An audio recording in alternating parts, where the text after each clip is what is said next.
You've had to do your sniff the fart face, haven't you, when you play that? You've done that. I'm definitely sniffing a fart with this amp.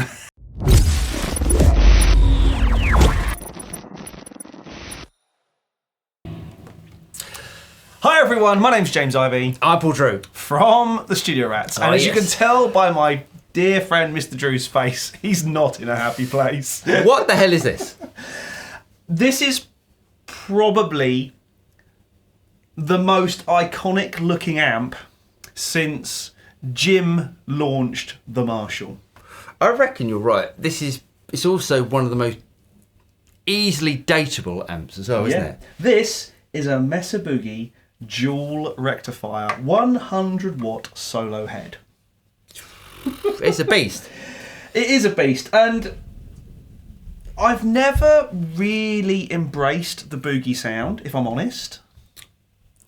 I've had a couple. You've had a couple recently, relatively recently. You've had some Boogies and stuff through.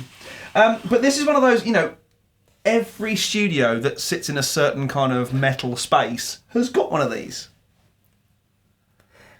So this is, well, hence me bringing out the PRS, because the classic combination of this amp was a PRS through a dual rec. Yeah. Yes, okay, it's a hollow PRS, so probably not the classic sort of custom 24 whatever, but it's a sound, isn't it? It's an instantly recognisable sound. Yeah. It's the ultimate metal amp, isn't it? Oh, let's face it, the ultimate 90s metal amp, really. Is it 90s or 2000? 2000s.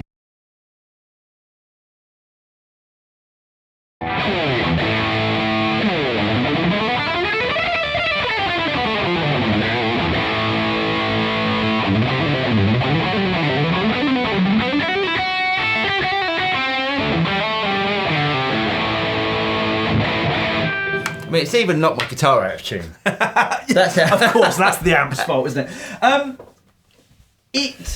It does that classic thing, but also, I mean, it's actually a really usable amp because it has 3 channels. Yeah. And it has 3 channels which are all very individual. You've got the clean channel, which has got the gain, volume and presence, and a 3-band EQ. Yep. You've then got 2 drive channels, which can be set up as either raw, vintage, or modern. Ooh. Now, I thought originally this was going to be 3 gain levels, but it's really not. They are very different sounding circuits. Yes. So, yeah. raw. Funny, what's the word? Naming convention. I would say flubby. Flubby. They should have had flubby instead of raw.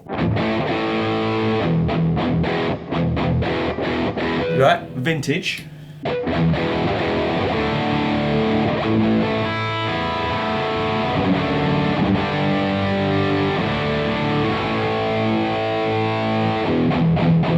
And your favourite, the modern channel.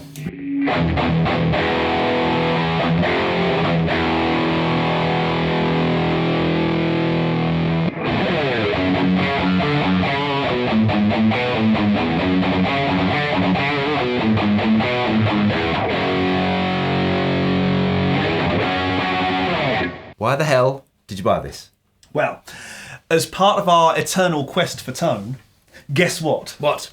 I've made some Tonex patches for it. Awesomes. I'd like to think I've made patches that would suit us, so they're not totally and utterly scooped and metally and stuff like that, because I'm aware that there are plenty of people out there that make those sort of patches and will probably do a better job than us. Yeah. There are 2 scooped ones where I just rolled the middle out and gone, there's your Metallica tone. Nice. But I think it's a very cool thing. Am I going to keep it?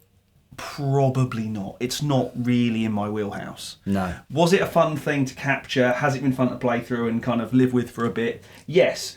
Because if it is your thing, it's a very varied amp. You've got 3 channels. It could be a great live amp. Yeah, it's also one of those amps that if you were a guitar player during that period and your thing was new metal, this was the dream amp. Yeah, yeah. And they were not cheap. They were really not cheap. They were not cheap. Mesa Boogie now are finally available back in Europe again. Right. Thanks to our friends at Gibson. But, hey, you know, this one will be appearing on an auction site near you, and we all know which one it is. So if you do fancy owning a piece of heavy metal, see what I did there? Very good. It's a thing. Of course, it's also available on our page as a Tonex capture pack, and it's also available on the IK Multimedia Tone Net as a capture pack. Oh, yes. So really hope you guys got something out of this video. If you did get something out of this video, don't forget to like and subscribe, and you'll be notified of any future guff that comes out from the Studio Rats. I'm Paul. I'm James. And we'll see you next time.